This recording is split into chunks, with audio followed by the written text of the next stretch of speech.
Bonjour Jean-François Collier. Bonjour. Vous êtes maître de conférence à l'Université Paris 1 Panthéon-Sorbonne et vous êtes directeur de collection de la collection Pop Economics chez The Book, une toute nouvelle collection.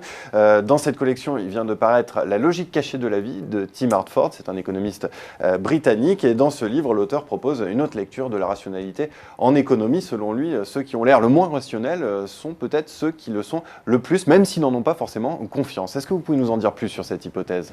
Oui, alors, donc c'est pas vraiment une autre lecture de la rationalité, mais c'est plutôt une réhabilitation de la rationalité économique. Au sens où on a l'habitude de faire référence à l'homo economicus, cet être froid, rationnel, calculateur, cynique, sans cœur.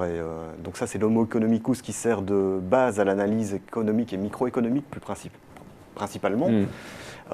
Et donc qui serait d'une ultra-rationalité. Et c'est pour ça qu'on décrit souvent l'analyse économique du fait de l'écart entre ce qu'on prédit sur base du comportement de l'homo economicus et ce que l'on observe dans la réalité. Donc tout l'objet de cet ouvrage de la logique cachée de la vie, c'est de dire que la rationalité économique, c'est quand même plus subtil que l'homo economicus de base.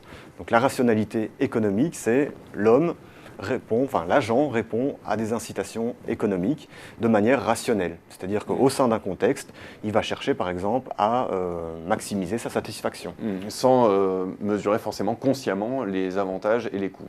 Alors si, tout à fait. Donc il va mesurer les avantages et les coûts, mais ça ne veut pas dire pour autant... Il ne va pas le faire consciemment. Voilà, c'est ça. Donc par exemple, si je vous envoie une balle, vous la rattraperez certainement, d'accord ? Sans pour autant que votre cerveau, sans que vous ayez conscience que votre cerveau vient de résoudre un système d'équations différentielles. Et la rationalité économique, c'est ça.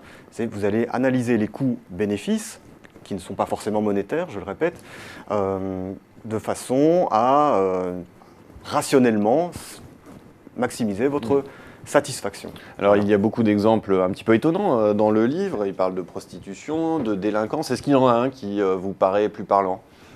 Il y a tout un chapitre qui est dédié, par exemple, aux jeux de hasard. Donc, il y a tout un pan de l'économie qui est rattaché également aux mathématiques, qui est la théorie des jeux. Et donc, il va nous raconter l'histoire d'un théoricien des jeux qui va se rendre à Las Vegas, qui va utiliser donc ses connaissances mathématiques et d'économie, de stratégie, de bluff. Donc, vous voyez que ce n'est pas que économique, mais c'est aussi psychologie. C'est dans un contexte pour essayer donc ici de gagner à Las Vegas pour ces tournois de poker, en utilisant donc la théorie des jeux. Et ça marche ? Et ça a marché. Ça a marché. Ça a marché.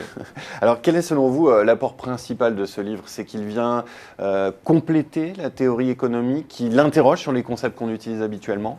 Donc c'est ce que je vous disais, c'est essayer de redonner un peu de crédit à la rationalité, parce que je trouve que en dénigrant l'économie, en dénonçant l'ultra-rationalité, on achetait le bébé avec l'eau du bain.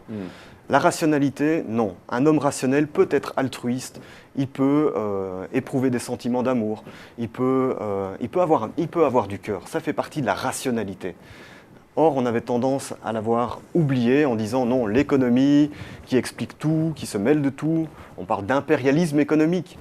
Parce que l'économie se mêle un petit peu de sujets qui autrefois étaient réservés plutôt aux psychologues, sociologues, etc.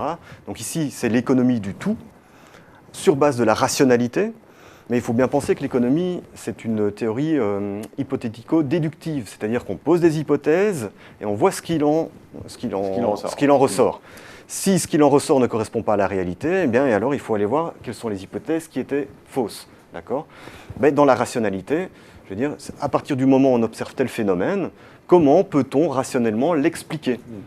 Et si ce n'est pas rationnel, c'est qu'éventuellement, alors on a commis une erreur. Mais est-ce qu'on peut d'emblée supposer que les agents soient irrationnels et fous ? Non. Et donc il est bien plus simple d'essayer de comprendre le comportement des agents en supposant leur rationalité qu'en supposant d'office et d'emblée qu'ils sont irrationnels.